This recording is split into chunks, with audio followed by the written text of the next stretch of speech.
বন্ধুরা, আজকের ভিডিওতে আমরা একটি চমকপ্রদ প্রশ্ন নিয়ে আলোচনা করব। ভগবান শ্রীকৃষ্ণ কি সত্যি ছিলেন, নাকি তিনি কেবল পুরাণের চরিত্র? ইতিহাস, প্রত্নতত্ত্ব ও আধুনিক বিজ্ঞানের আলোকে আজ আমরা খুঁজে বের করার চেষ্টা করব। তাহলে ভিডিওর শেষ পর্যন্ত সাথে থাকুন। শুরু করি আমাদের আজকের রহস্যময় যাত্রা। ভগবান কৃষ্ণের গল্প কোথা থেকে এসেছে? ভগবান কৃষ্ণের কাহিনী মূলত মহাভারত, ভাগবত পুরাণ ও গীতার মধ্যে পাওয়া যায়। তাকে বলা হয় জন্মেছিলেন মথুরায়, দেবকী ও বাসুদেবের ঘরে। কৃষ্ণ শৈশব কাটান বৃন্দাবনে, গোপীদের সাথে লীলা করেন। পরে কুরুক্ষেত্রের যুদ্ধে অর্জুনের সারথি হয়ে গীতা উপদেশ দেন। কিন্তু এই গল্পগুলো আসলেই ইতিহাস নাকি ধর্মীয় কল্পনা? ইতিহাসবিদেরা কি বলেন? ইতিহাসবিদেরা বলেন মহাভারত একটি মহাকাব্য, যা বহু শতাব্দী ধরে লেখা ও সংকলিত হয়েছে। তারা মনে করেন কৃষ্ণ হয়তো ছিলেন কোনো ঐতিহাসিক ব্যক্তিত্ব, যিনি পরে দেবত্ব পেয়েছেন। কিছু গবেষক মনে করেন তিনি খ্রিস্টপূর্ব 3200 থেকে 1500 সালের মধ্যে বাস করতেন। অন্যদিকে কেউ বলেন এটা কেবল লোককথা ও পৌরাণিক কাহিনী। তাহলে সত্যটা আসলে কোন দিকে?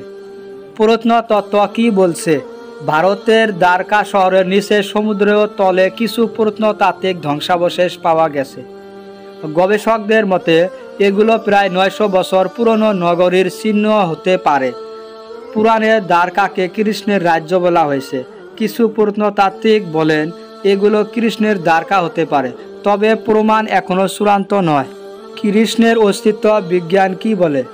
বিজ্ঞানীরা বলেন প্রমাণ ছাড়া কিছু সত্যি বা মিথ্যা বলা যায় না। তারা খুঁজছেন প্রত্নতাত্ত্বিক নিদর্শন, শিলালিপি, প্রাচীন দলিল। যতক্ষণ না কোনো সুনির্দিষ্ট প্রমাণ মেলে, কৃষ্ণকে ইতিহাসে প্রমাণ করা সম্ভব নয়। তবে অনেক বৈজ্ঞানিক স্বীকার করেন মহাভারতের ঘটনার কিছু অংশ বাস্তব হতে পারে, মানে পুরাণে কল্পনা ও বাস্তব একসাথে মিশে আছে। ভগবান কৃষ্ণ কি সত্যি ছিলেন? এই প্রশ্নের উত্তর নির্ভর করে বিশ্বাসের উপর। হিন্দু ধর্মে কৃষ্ণকে বিষ্ণুর অবতার হিসেবে মানা হয়।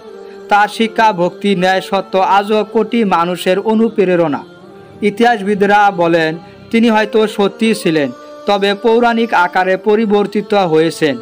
অবশেষে কৃষ্ণ কেবল দেবতা নন, তিনি এক চিরন্তন দর্শন।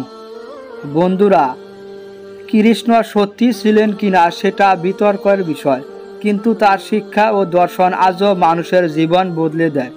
আপনি কি মনে করেন কৃষ্ণ আসলেই ছিলেন, নাকি কেবল পুরাণের গল্প?